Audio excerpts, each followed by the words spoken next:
Армысыздар, құрметті қазақстандықтар. Бұл үндеуді еліміздің президенті Қасым-Жомарт Кемелұлы Тоқаевқа жолдағым келіп отыр. Енді өте көп арызданушы сол халық. Облысының халқының тыныштығы ешкімге керек болмай қалды. Бір-екі ел күніге халықтың тыныштығын алып, дабыра қалып, әлекке салып, жалған ақпарат шығарып, бүкіл елді шайқаса да президент әкімшілігі тыныш отыр. Прокуратура, сотың, полицияң олардың арыздарын қабылдамасқа амал жоқ. Халық оларға қарсы жасса, олар бойынша шешім қабылдай алмайды, оларға қатысты ешқандай шара қолданамайды. Қазақстан Республикасында конституция бола тұра, қаншама кодекс бола тұра, бірде-бір бапқа олардың әрекеттерін сәйкес келтіре алмайтын сондай заман болды. Осы бір-екі елдің айтқаны заң, ақ деген алғыс, қара дегені қарғыс болып тұр. Өздеріңіз ойлаңыздаршы. Екі елге шамасы келмеген билік ертең бүкіл халықтың тыныштығын қалай ұстап тұрады екен? Мені 24/7 аңдып, менің бүкіл телефондарымды тыңдап, еркектер, погондағы азаматтар кешке шейін өсек айтқанша, шынайы заң бұзып, президенттің саясатына қарсы жұмыс жасап, елді дабыра қылып, елдің берекесін алып, тыныштығын алып, күнде заңсыз әрекет жасайтын адамдарға неге шара қолданамайсыздар? Әлде олар сіздерге де төлеп отыр ма? Әлде сіздерге де тапсырыс беру арқылы ғана жұмыс бола ма? Неге құзыретті органдар осы бір-екі елдің жасаған әрекетін таң тамаша қылып, кино қылып қарап отырсыздар?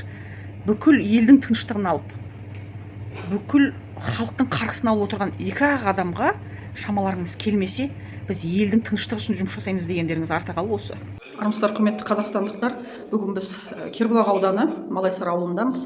Бірнеше күн бұрын осы жерде мына асханадағы тағам туралы әңгіме болып, балалар наразы, мыс деген ақпарат бар. Жалпы осы асхананың жұмысы қалай?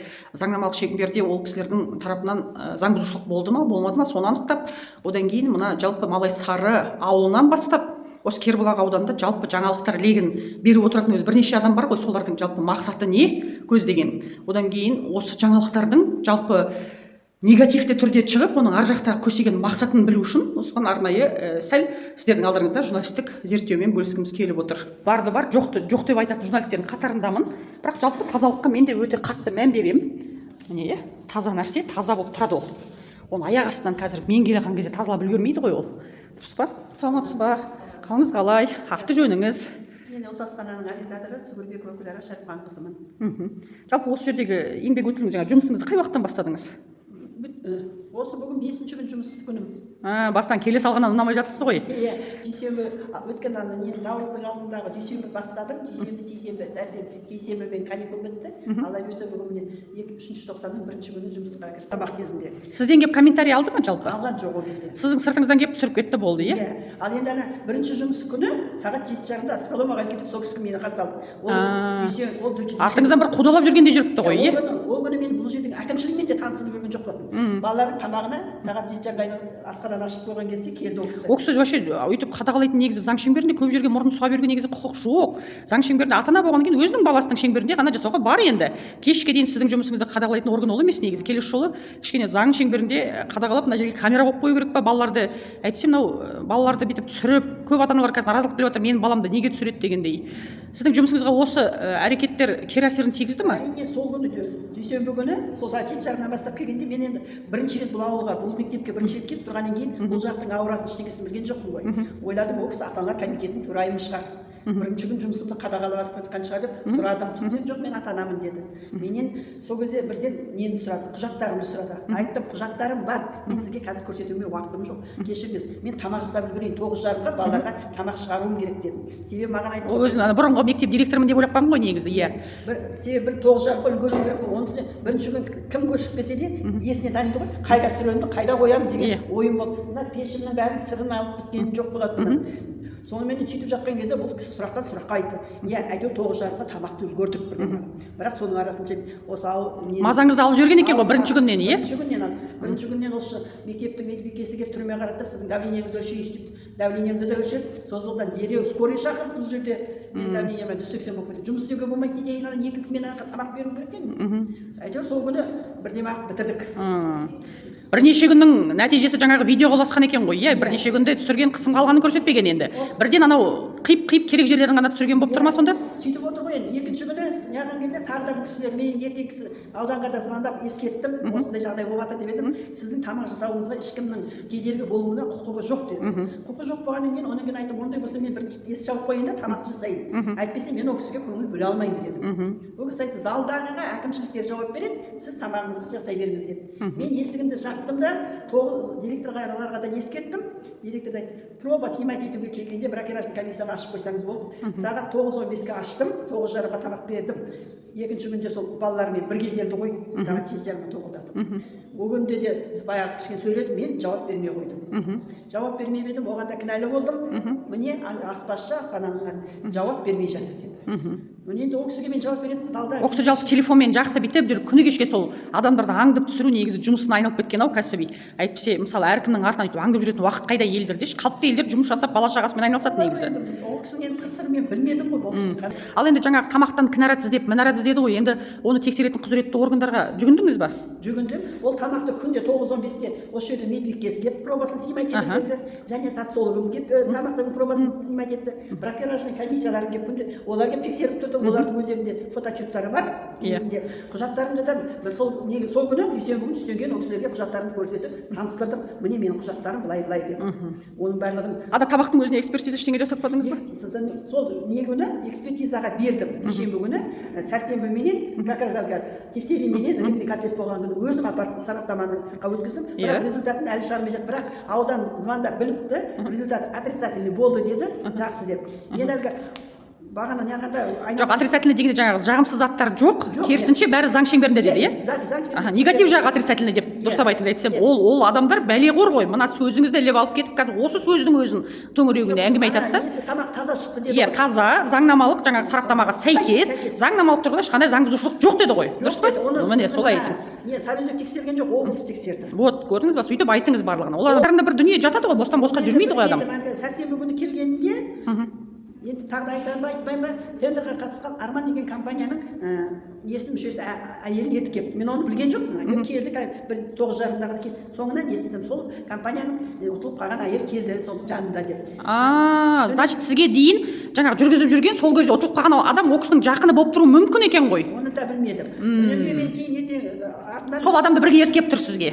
Сәрсенбі күні келіп тексеріп әлгенағада бір сменада сол кісі келіп соңынан естідім. Ол кісі де сол адамды әдейі солай жіберіп қойып, бүкіл сіздің қыр-сырларыңыздың ана кухняңыз дейді ғой, ішкі дүниенің бәрін әдейі айтуы мүмкін екен ғой онда. Ол адам жеңіліп қалса, оның да өзінің бір ойы бар ғой. Бекерден бекер жүрмейді ғой енді адам. Мысалы, мен сіз танымаймын, мен сізде нем бар мысалы. Сізге көздеген мақсатым болмаса, мүмкін осы уақытқа шейін сол арқылы табыс келіп тұрды ма екен, кім біледі енді оны? Бірақ енді бір қасақана әрекетке ұқсайды, иә? Ертіп әйтпесе мен аттан түспей жатып бірден осы жаққа не соған мен таңған мен болмаса тамағымның дәмін көріп барып түсірсем, тағы да жақсы. Не тамағым дәмін көрмей жатып менің аты жөнім күйдіріп жіберді ғой сізді енді, иә, бостан босқа. Білмей жатып сергендеріне ойлап, қай жерге барса да алдымен танысасың ғой. Иә. Танысып сенің қырсыңды. Сіз енді бар ғой заң шеңберінде жаңағы экспертизаңыз дұрыс болғаннан кейін ондай біздің мемлекетімізде қасақана түрде артқа тартатын бірнеше адам болады. Солардың жаңағы несіне түсіп тұрсыз ғой, сіз оған мән бермей, мына көпшілік сізге риза болса, балалар үшін ары қарай еңбек ете беріңіз заң шеңберінде. Ондай бір негативті түрде бәле іздейтін бәлеғорлар олар әйтеуір бір баратын жеріне өзі барады ғой, сол ізденіп жүрген жерге ше. Мектептің арнайы қамқоршылық кеңесі бар екен. Кіре беріңіз. Саламатсыздар ма? Қалдарыңыз қалай? Осы ауылдың үлкендері, осы мектептің қамқоршылық кеңесі арнайы сіздерге мына саламатсыздар ма? Мына мектепке сіздер қазір енді кіріп, мына жалпы болған оқиғаны білесіздер. Жалпы түсірген адамды бәріміз енді білеміз. Жалпы мақсатын да біліп тұрған шығармыз. Бірақ мына кісінің айтуы бойынша бұл жерде жаңағы бұл кісінің жаңағы жұмысына кедергі жасап, жаңағы видео түсіріп күнде мазасын алған екен. Жалпы балаларыңыз, немерелеріңіз осы мектепте оқиды. Қандай да бір наразылық бар ма? Жоқ, менің қызым мысалы гришка үйде де жемейді. Бұл енді бұл жерде мақтап барады тамағының бәрін. Әйбәт, буға піскен тамақ жедім, күріш жедім, суп іштім, бәрі әйбәт деп барады, мақтап барады. Тек қана гришканы айтады, мен үйде жемеген тамақты апам, мен мектепте жемеймін ғой дейді. Мен оны зорлап сен же мектепте деп айтпаймыз ғой. Иә. Жалпы мектептегі ситуация, мына балаларыңыз ата-аналар ретінде не айтатын едіңіз осы? Енді бұндай жағдай өте қиын деп айтамын.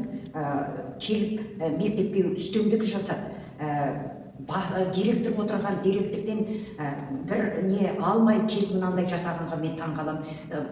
Мына столовойға вообще кіруге болмайды ғой. Кіруге болмайды. санэпидстанцияның бір несі бар болса, бұл жерде барлық не тазалықта ғой. Столовойға келіп балаларға осы суретке түсіруге оның қандай қақысы бар? Мысалы менің немерем гречка жемейді, басқа тамағын күнделікті айтып отырды, дәмді тәтті деп. Енді келіп суретке түсіруге оның қақысы жоқ қой. Енді білмеймін оны қалай айтуға болады. Мен де соны ойлап тұрмын, былай қалай ол столовойға кіреді? Ол кіру үшін бірінші директордан рұқсат алу керек. Баса көктеп кірмейді. Ол қанша жерден ата-ана болса да, мектеп директорынан рұқсат алу керек. Мен соны қатты таңқалып тұрмын. Өз ана директор болып жүрмін деп әлі ойлап жүрген шығар, мүмкін өз директор емес екеніне келісе алмай жүрме екенін кім біледі енді. Ол дұрыс емес деп есептейміз біз вообще. Бұл сұмдық жағдай. Баса көктеп кіріп, еще балаларға дікім деп, ол деген масқара ғой мынау. Біздің өзіміздің қамқоршылық кеңесте мысалға өсті басқанаға келіп менюді көріңіздер деп шақырмаса, біз өзіміз мысалға келе алмаймыз. Енді ол дұрыс емес. Біздің өзіміз даже директорден рұқсатын сұрап, сосын келіп анда-санда келіп тексереміз. Ол біздің немізде құзырымызда бар. Директорге барамыз, рұқсатын аламыз, сосын келіп тексереміз. Онда да не бар білмейміз, ол жерден ғана тексереміз. Осы мектепті әбден бүкіл жаңағы Қазақстанға әбден танытып бітті. Сіздердің ауылдарыңыз бүкіл республикаға хит болып жатыр. Осыған қалай қарайсыздар? Білмеймін. Мынандай сұмдық еш уақытта еш жерде болмасын деп ойлаймын. Енді құзырлы орында отырғандар мынаны көріп, қандай қалай болады мына балаларға тәрбие түрінде бұл жаман зат қой. Балаға біз қандай тәрбие береміз? Мынандай жағдай болады. Бір ауылдың адамы өз ауылын қарабет қылып атса, иә? Өз ауылымызды біз жақсылыққа қарай көтерілгенше төмен қарай түсіп барамыз бір аға адамның арқасында. Бұнан тоқтатпаса білмеймін қандай болады. Құзырлы органдарға нетеміз? Школымыз айлы. 100 баланың құқы бір айының несен артық болып тұрған түсінбедік. Қазір мектебіміз деген жақсы іс-шаралар өтіп жатыр, балаларымыз деген қуанып келеді, балаларымыз өте жақсы болып білімі деген жоғарылап айбат болып келе жатқанда мынандай сұмдық жағдай келеді. Аптасына бір шу болмаса болмайды дейсіз ғой. Болмайды. Уже балаларымыз да нетіп қалған, шайылып қалған. Мекемеміздің білім ошағымызда сөйлеу керекпіз. Яғни ол ішкі тәртібімізді реттеу үшін біз кез келген адам кіріп шығуына рұқсат етеміз мектепке. Бірақ та қандай жағдай болса да мектеп әкімшілігінің қасында еріп жүрумен және мен мектеп директор ретінде рұқсат берумен ғана жүзеге асады. Бұл жерде әрбір енді тамақ жайлы мәселе көтерген болғандықтан бұл жерде тағам дәмді ме дәмсіз ба деп көтерді. Бұл жерде ең бастысы тағамның балаға толыққанды біз қамтамасыз етіп отырмыз. Мектеп тарапынан кезекшілігіміз қойылған, 65 бала ыстық тамақпен қамтылған, 65 баламыз толық тамаққа кіріп отыр. Бұл жерде әр баланың жас ерекшелігіне сәйкес грамм тамақ беріледі. Тамағы арендатор жіберді, жалға алушы. Ол да нәтижесі 10 болып келді. Тамақтың сапасы дұрыс, ас мәзіріне жасалған деді. Осындай ойдан аулақ болайық. Әрбір бала үшін жүрген ата-ана алаңдауы мүмкін ғой. Бірақ та бұл жерде жалған ақпарат тарап отыр. Мына мектептеріңіз қазір хит болып жатыр бүкіл республикаға. Жалпы не айтатын едіңіз? Өзіңіз де ата-анасыз, өзіңіз де ұстазсыз. Енді барғанда оған уже сөз жоқ та айтып та шаршап кеттік енді. Оны жеткізе алмай жатырмыз ешкімге. Бір адамдікі заң екен де, басқа адамдарымыздікі заң емес болады екен. Мектепке кез келген уақытта айғайлап кіріп, жарайды, кірсін, ешкім ондай не білмейді. Әдемілеп мектепке кіріңіз, әдемілеп шығыңыз, кіретін сабағыңызға кіріңіз, ұнайтын жеріңізге кіріңіз де әдемілеп шығып кетіңіз. Болды, басқа шыққан тәртіп. Бұл жерде оқушылар оқиды ғой. Сіздің айтайын деп тұрғаныңыз жаңағы жалпы Сандуғаш ханымға шығатын ақпарат ақылы ма деп айтайын деп тұрсыз ба сонда? Соны сұрап тұрсыз ба менен? Енді оны тек жаңағы Сандуғаш ханымның өзінен сұрау керек шығар. Өзінен сұрамадыңыз ба? Жоқ, негізі мен сұрадым. Перепискада да сұрадым. Бірақ түсінгенім, сонда бұл кісі былай берген кісі бердім деп тұрған да анық. Мен айтып кім бердім деп тұр? Бар ма сізде перепискасы? Мүлкібаева бердім деп тұр, шүңгесін өлі қалдырып тұрмын да. Мүлкібаева ханым айта ма? Мүлкібаева ханым айтады. Мен негізі Сандуғаш ханыммен перепискада болғам. Сөйтсе ол кісі прямой еще менімен қоса Мүлкібаевамен де сөйлесіп отырған ғой. Соны айтады, мынау сенің Абдыкаимова маған жазып жатыр дегендейші. Сіздің перепискаңызда ол кісіге айтып жатыр екен ғой. Иә, тура сол кезде маған анау жазады, мына сен мына жақта үшінгейсің, өлі қал, Сандуғашқа 3 миллион бердім дейді. Ішің өртеніп жатқан екен ғой дейді, маған айтады. ақпарат үшін бердім дей ма, сонда ақпаратты шығарған үшін бердім деп тұр екен ғой, Мен жазамын. Енді оны сұрау керек. Рахмет, шындықтың бағасын білетін болдым. Менде ондай 3 миллион ақша жоқ. Халықта жоқ болып тұр. Көрдіңіз ғой. Бұл кісі ақша деп күліп қана қойды. Менің әріптесім болғаннан кейін мен оның жұмысына баға беруші мен емес, оған баға беруші халық және өзінің құзыретті органдар және жоғарғы біздің министрлік бар. Енді сол кісілер баға беріп жатпасын, әйтпесе журналистердің жалпы міндеті елдің бірлігі мен жақсылығы мен сын пікірі арқылы жамандықты түзеу негізі мақсат. Өз елін, өз жерін, еңсесін, дәрежесін түсіріп, өз еліне кесірін тигізіп, өз ауылының абыройын төгіп, елге өз елді мекенін төмен дәрежеге түсіріп жоқ жерден бәле іздейтін адамдарға қандай заңнамалық тұрғыда мысалы бір бап ойлап табу керек сияқты бұл кісілерге жеке. Себебі қандай бір кодексті алып қарасаң, біздің құзыретті органдардың әлсіздігінен бұл адамдарға тұрған заңнан ешқандай бап табылмады. Ал енді сіз осындай адамдарды мысалы мен сатқынға теңер едім. Мен ол адамдарды халық жауының қатарына жатқызар едім.